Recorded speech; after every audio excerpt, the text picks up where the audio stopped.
കർത്താവ് യേശുവിൻ്റെ പരിശുദ്ധ നാമത്തിൽ പ്രിയ സഹോദരങ്ങളെ, ഈ വചനം തിരുവചനം എന്ന ശുശ്രൂഷയിലേക്ക് പ്രാർത്ഥനാപൂർവ്വം നമുക്ക് പ്രവേശിക്കാം. പരിശുദ്ധനായ സ്വർഗീയ പിതാവിൻ്റെ ദിവ്യമായ സ്നേഹം എപ്പോഴും നമ്മളെ പൊതിഞ്ഞു നിൽക്കട്ടെ. അവിടുത്തെ പ്രിയപുത്രനും നമ്മുടെ രക്ഷകനുമായ ഈശോയുടെ പരിശുദ്ധ നാമത്തിൽ നമ്മൾ അനുഗ്രഹിക്കപ്പെടട്ടെ. അവിടുത്തെ ശക്തിയും സാന്നിധ്യവുമായ പരിശുദ്ധാത്മാവിൻ്റെ നിറവ് നമ്മുടെ അനുദിന ജീവിതത്തിൽ സംഭവിക്കട്ടെ. ദൈവത്തിൻ്റെ ഇഷ്ടത്തിന് എപ്പോഴും വിധേയപ്പെട്ട പരിശുദ്ധ അമ്മയുടെ സഹായം എപ്പോഴും നമുക്കുണ്ടാകട്ടെ. നന്മ നിറഞ്ഞ മറിയമേ സുസ്തി, കർത്താവ് അങ്ങയോടുകൂടെ സ്ത്രീകളിൽ അങ്ങ് അനുഗ്രഹിക്കപ്പെട്ടവളാവുന്നു. അങ്ങയുടെ ഉദരത്തിൻ ഫലമായി ഈശോ അനുഗ്രഹിക്കപ്പെട്ടവനാവുന്നു. പരിശുദ്ധ മറിയമേ, ദൈവത്തിൻ്റെ അമ്മയെ, പാപികളായ ഞങ്ങൾക്ക് വേണ്ടി ഇപ്പോഴും ഞങ്ങളുടെ മരണസമയത്തും ദൈവത്തോട് അപേക്ഷിക്കണമേ. ആമേൻ. വിശുദ്ധ ദേവസ്വ പിതാവേ, ഞങ്ങൾക്കൊണ്ട് അപേക്ഷിക്കണമേ. അസീസിലെ വിശുദ്ധ ഫ്രാൻസിസെ ഞങ്ങൾക്കൊണ്ട് അപേക്ഷിക്കണമേ. വിശുദ്ധ ക്ലാരയെ ഞങ്ങൾക്കൊണ്ട് അപേക്ഷിക്കണമേ. വിശുദ്ധ പാതിരി പിയോയെ ഞങ്ങൾക്കൊണ്ട് അപേക്ഷിക്കണമേ. വിശുദ്ധ അൽഫോൻസാമെ ഞങ്ങൾക്കൊണ്ട് അപേക്ഷിക്കണമേ. നിത്യപിതാവും പുത്രനും പരിശുദ്ധാത്മാവുമായ സർവേശ്വര എന്നേക്കും. വിശുദ്ധ പൗലോസ്ലീഹ കൊലോസ്യർക്കുടെ ലേഖനത്തിലെ 1-ാം അധ്യായത്തിലെ 27-ാമത്തെ വാക്യത്തിൽ, ഈ രഹസ്യമാകട്ടെ, മഹത്വത്തെക്കുറിച്ചുള്ള പ്രത്യാശയായ ക്രിസ്തു നിങ്ങളിൽ ഉണ്ട് എന്ന് തന്നെ. ആ വചനത്തെ ഓർത്തുകൊണ്ട് ക്രിസ്തുവിൻ്റെ സാന്നിധ്യം നമ്മിൽ ഓരോരുത്തരിലും ഉണ്ട് എന്ന ബോധ്യത്തോടെ എന്നെ ശ്രവിക്കുന്ന നിങ്ങളുടെ അടുക്കൽ ആരെങ്കിലും ഉണ്ടെങ്കിൽ അവരോട് സ്നേഹപൂർവ്വം നമുക്ക് ആശംസിക്കാം. ഈശോ മിശിഹായിക്ക് സ്തുതിയായിരിക്കട്ടെ. പ്രിയപ്പെട്ടവരെ, ഇന്നത്തെ ഈ വചന ശുശ്രൂഷയിൽ നമ്മൾ യെശയ്യാ പ്രവാചകൻ്റെ പുസ്തകത്തിലെ 45-ാം അധ്യായത്തിലെ 10-ാം തിരുവചനം നമുക്ക് ശ്രവിക്കാം. പിതാവിനോട് എന്താണ് നീ ജനിപ്പിക്കുന്നത് എന്നും മാതാവിനോട് എന്താണ് നീ പ്രസവിക്കുന്നത് എന്നും ചോദിക്കുന്നവന് ഹാ ദുരിതം. ഒരുപക്ഷെ ഇത് നമുക്കെല്ലാവർക്കും ബാധകമായ ഒരു കാര്യമാണെന്ന് തോന്നുകയാണ്. മാതാപിതാക്കന്മാരോട് നമ്മൾ ചോദിക്കുന്നതെന്ത്, പറയുന്നതെന്ത്? അപ്പനോടും അമ്മയോടുമുള്ള നമ്മുടെ സംസാരം എപ്പോഴെങ്കിലും അതിൻ്റെ പരിധി വിട്ടു പോകുന്നുണ്ടോ എന്ന് നമ്മൾ ആത്മശോധന ചെയ്യേണ്ടതാണ്. അവരോട് അപമര്യാദയായിട്ട് സംസാരിക്കുകയും അവരുടെ നന്മകളെ ചോദ്യം ചെയ്യുകയും അവരുടെ അധ്വാനത്തെ നിഷേധിക്കുകയും അവരെ വെല്ലുവിളിക്കുകയും ചിലപ്പോൾ ഇറക്കി വിടുകയും മറ്റു ചിലപ്പോൾ ശാരീരികമായിട്ട് ഉപദ്രവിക്കുകയും ചെയ്യുന്ന ധാരാളം സംഭവങ്ങൾ പലപ്പോഴും നമ്മൾ കാണുന്നുണ്ട്. അപ്പം അപ്പനോട് ചോദിക്കുന്നതും അമ്മയോട് ചോദിക്കുന്നതും എത്ര ക്രൂരമായ വാക്കുകളാണ്. കർത്താവ് പറയാണ് മറുപടിയായിട്ട് അവന് ദുരിതമെന്നാണ് പറയുന്നത്. അപ്പനോട് നീ എന്താണ് ജനിപ്പിക്കുന്നത്, അമ്മയോട് നീ എന്താണ് പ്രസവിക്കുന്നത്, ഇതിന് തത്തുല്യമായ രീതിയിലുള്ള ചോദ്യങ്ങളും സംസാരങ്ങളുമൊക്കെ പലപ്പോഴും പലയിടത്തും കേൾക്കാറുണ്ട്. അതത്ര ചെറിയ കാര്യമല്ല എന്ന് ഓർക്കുന്നത് നല്ലത്. ഈ ചോദ്യം അപ്പനോട് അമ്മയോടാണെങ്കിൽ കൂടിയും കർത്താവ് അത് നേരിട്ടെടുക്കുകയാണ്. നമ്മൾ ചോദിക്കുന്നത് നമ്മുടെ അപ്പനോട് അമ്മയോടായിരിക്കാം. പക്ഷെ കർത്താവ് ഏറ്റെടുത്തിട്ട് പറയുകയാണ് അവർ ദുരിതം എന്ന് മാത്രമല്ല, സൃഷ്ടാവുമായ കർത്താവ് അരുളി ചെയ്യുന്നു, എൻ്റെ മക്കളെ പറ്റിയോ എൻ്റെ സൃഷ്ടികളെ പറ്റിയോ എന്നെ ചോദ്യം ചെയ്യാമോ? ഞാൻ ഭൂമി ഉണ്ടാക്കി അതിൽ മനുഷ്യനെ സൃഷ്ടിച്ചു, എൻ്റെ കരങ്ങളാണ് ആകാശത്തെ വിരിച്ചത്. അപ്പോൾ ദൈവമാണ് എല്ലാത്തിനും സൃഷ്ടാവ്. അതാണ് ആ ഭാഗത്തിൻ്റെ തിരുവചന ഭാഗത്തിൻ്റെ ടൈറ്റിൽ തന്നെ, കർത്താവ് ലോക നിയന്താവ്. അപ്പം ലോകത്തിലുള്ള സകല മനുഷ്യരുടെയും ലോകത്തിലുള്ള സകലത്തിൻ്റെയും നിയന്താവ്, അധികാരി കർത്താവായിരിക്കുന്നിടത്തോളം കാലം ആ അധികാരത്തെ ചോദ്യം ചെയ്യുന്ന ഒന്നായിട്ടാണ് ഇതിനെ കർത്താവ് എടുക്കുന്നത്. ഞാൻ സൂചിപ്പിച്ചതുപോലെ ചോദ്യം അപ്പനോട് അമ്മയോടാണെങ്കിൽ കൂടിയും അത് നേരിട്ട് ചെല്ലുന്നത് കർത്താവിലേക്കാണ്. അതുകൊണ്ട് കർത്താവ് അതിൻ്റെ അധികാരം ഏറ്റെടുത്ത് പറയുകയാണ്, നീ ആരാണ് ചോദ്യം ചെയ്യാൻ? ഞാനാണ് എല്ലാത്തിനും സൃഷ്ടിച്ചത്. അപ്പോൾ നമ്മളെ ഓരോരുത്തരും സൃഷ്ടിച്ച കർത്താവ്, അതിന് നമ്മുടെ മാതാപിതാക്കന്മാരെ അവിടുന്ന് ഉപകരണമാക്കി. അതുകൊണ്ട് അവരോട് ചെയ്യുന്ന ചോദ്യങ്ങളും അവരോട് പറയുന്ന കാര്യങ്ങളുമൊക്കെ കർത്താവ് ഗൗരവമായിട്ട് എടുക്കും എന്ന് നമ്മൾ ഓർക്കണം. കുട്ടികളോടൊക്കെ ചോദിക്കുക, മക്കൾ എവിടെ നിന്നാണ് വന്നതെന്ന് ചോദിച്ചാൽ അവർ പറയും വീട്ടിൽ നിന്നാണെന്ന് പറയും. ഇനി അടുത്ത ചോദ്യം ചോദിക്കുക, വീട്ടിലേക്ക് എവിടെ നിന്നാണ് വന്നത്? ചില കുട്ടികൾ പറയും ആശുപത്രിയിൽ നിന്ന്. ഇനി ആശുപത്രിയിലേക്ക് എവിടെ നിന്നാണ് വന്നത്? അവരെല്ലാവരും പറയും അമ്മയുടെ വയറ്റിൽ നിന്ന്, അല്ല അമ്മയുടെ ഉദരത്തിൽ നിന്ന്. അപ്പോൾ ഒന്നും കൂടെ ചോദിക്കുക, അമ്മയുടെ ഉദരത്തിലേക്ക് എവിടെ നിന്നാണ് വന്നത്?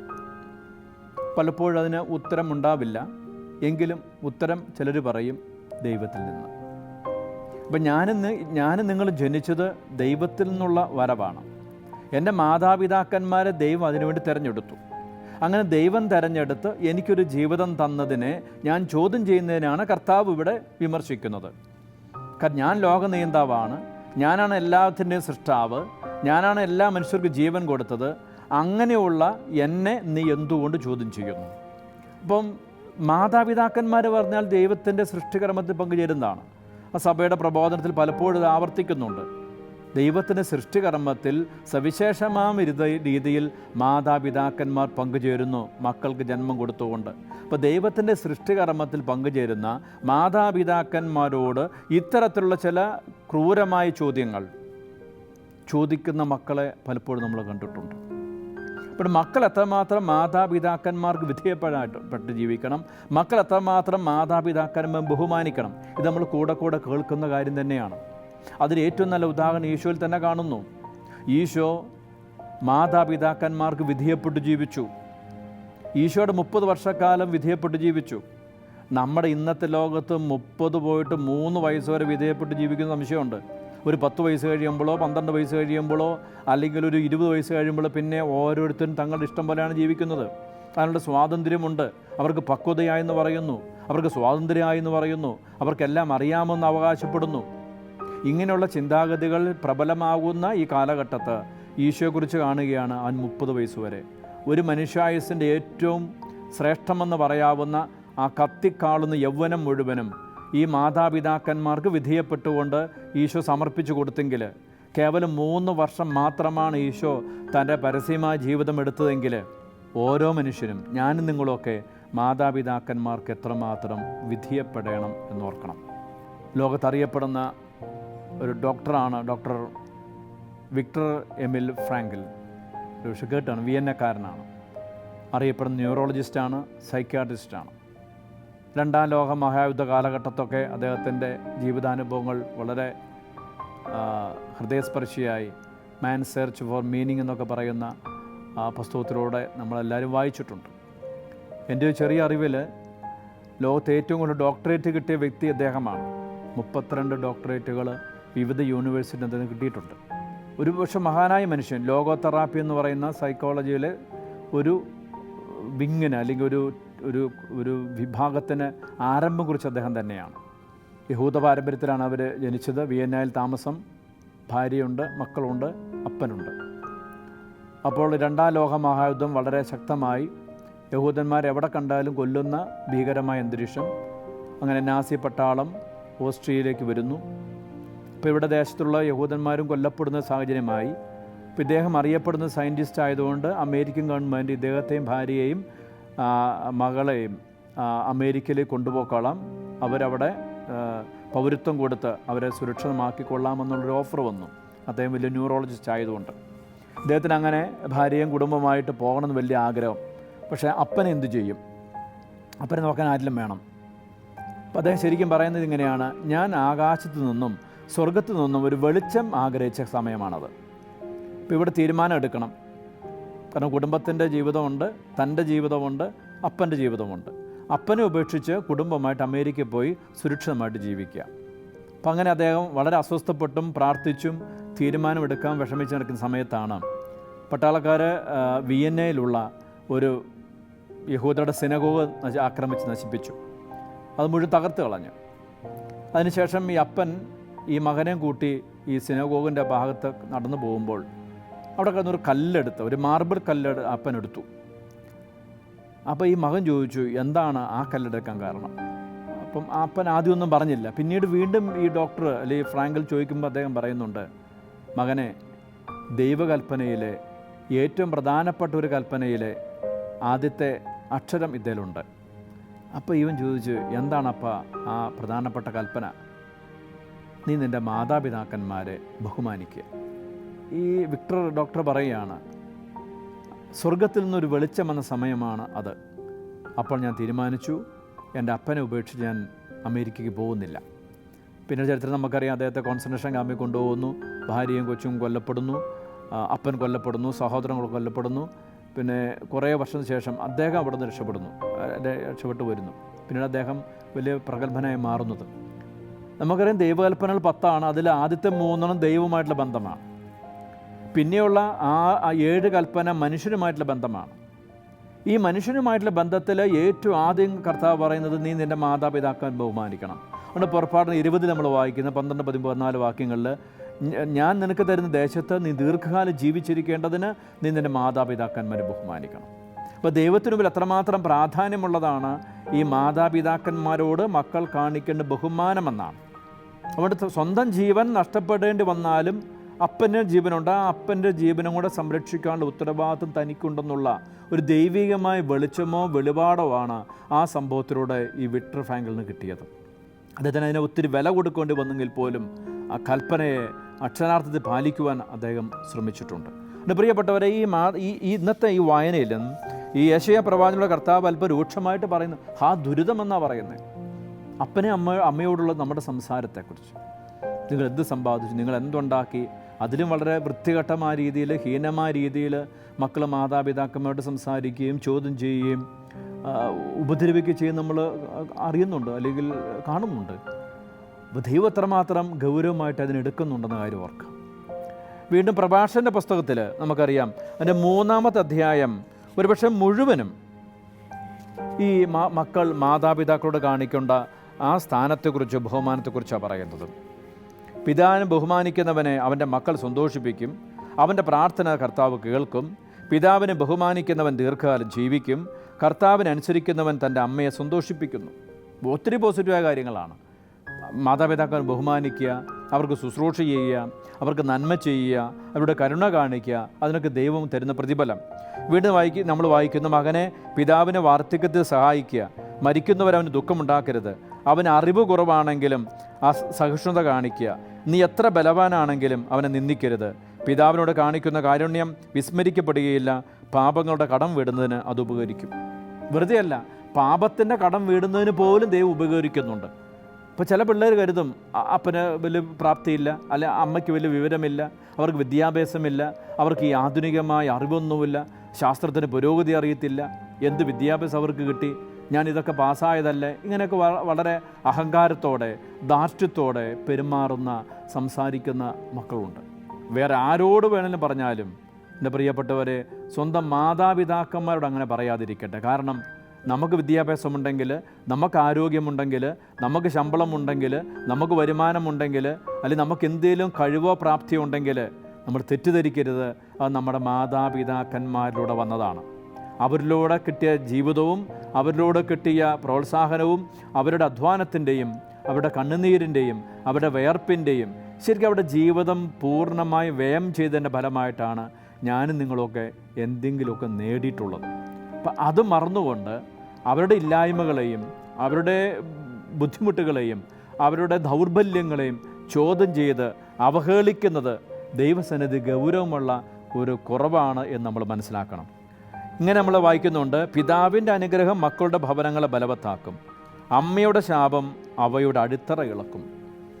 പല കുടുംബങ്ങളും നശിക്കാൻ കാരണം അതാണ്, പല മക്കളും വഴിയാധാരമാകാനുള്ള കാരണം അതാണ്. അപ്പൻ്റെ അമ്മയുടെയും ശാപം, അവരുടെ കണ്ണുനീര്. സാധാരണഗതിയിൽ മാതാപിതാക്കന്മാർ അങ്ങനെ ശപിക്കാറില്ല, സാധാരണഗതിയിൽ ചെയ്യുന്നവരുണ്ട്. ഗതികെട്ട രീതിയിൽ ഒരു നിവൃത്തിയില്ലാത്ത സാഹചര്യത്തിൽ അവർ ശരിക്കും ഹൃദയം നൊന്ത് പറയാറുണ്ട്. ചിലപ്പോൾ അത് ശരിക്കും ഇടുത്തിയ പോലെ ആ മക്കളുടെ തലയിൽ വീഴും.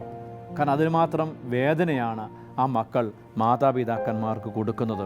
അതുകൊണ്ട് ദൈവത്തെ തന്നെ ചോദ്യം ചെയ്യുന്ന ഒരു മനോഭാവമാണ് ഇത് എന്ന് നമ്മൾ മറന്നു പോകരുത്. സുഭാഷികളുടെ പുസ്തകത്തിൽ 28-ാം അധ്യായത്തിലെ 24-ാം വാക്യം, അപ്പനിൽ നിന്നോ അമ്മയിൽ നിന്നോ പിടിച്ചു പറിച്ചിട്ട് അത് തെറ്റല്ല എന്ന് പറയുന്നവൻ ധ്വംസകൻ്റെ കൂട്ടുകാരനാണ്. എത്രയോ സംഭവങ്ങൾ നമ്മൾ കാണുന്നു. പണത്തിനു വേണ്ടിയും സുഖത്തിനു വേണ്ടിയും അല്പം കാര്യങ്ങൾക്ക് വേണ്ടിയൊക്കെ അപ്പനെ അമ്മയെ ഉപദ്രവിക്കുക മാത്രമല്ല, വെട്ടിക്കൊല്ലുകയും പല രീതിയിൽ നശിപ്പിക്കുകയും ചെയ്യുന്ന ധാരാളം സംഭവങ്ങൾ ഒരുപക്ഷെ ഇന്ന് അതിൻ്റെ എണ്ണവും അളവും കൂടിക്കൊണ്ടിരിക്കുകയാണ്. അപ്പനെന്ന് പറഞ്ഞാൽ അമ്മയെന്ന് പറഞ്ഞാൽ തങ്ങൾക്ക് യാതൊരു ബന്ധമില്ലാത്ത രണ്ട് വ്യക്തികളാണ്, അല്ലെ രണ്ട് സാധനങ്ങളാണ്. നമ്മുടെ ആവശ്യത്തിന് വേണ്ടി അവർ ഉപയോഗിക്കുക.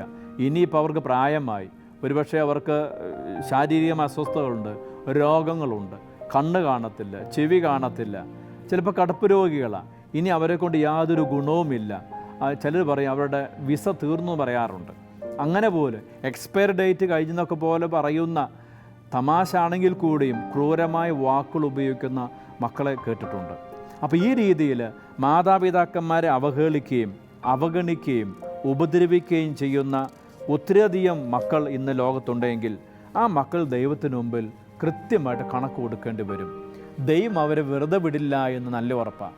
പലപ്പോഴും എനിക്ക് തോന്നുന്നത് മറ്റ് പല വീഴ്ചകളും കുറവുകളും, നമ്മുടെ ബലഹീനതകളോ നമ്മുടെ പാപങ്ങളൊക്കെ ദൈവം കാരുണ്യപൂർവ്വം ക്ഷമിക്കുന്നുണ്ടെങ്കിലും മാതാപിതാക്കന്മാരെ ഉപദ്രവിക്കുന്നത്, മാതാപിതാക്കന്മാരെ അവഹേളിക്കുന്നത്, മാതാപിതാക്കന്മാരെ അപമാനിക്കുന്നത് ദൈവം അത്ര പെട്ടെന്നങ്ങ് മറക്കില്ല എന്ന് ചിലപ്പോൾ എനിക്ക് തോന്നാറുണ്ട്.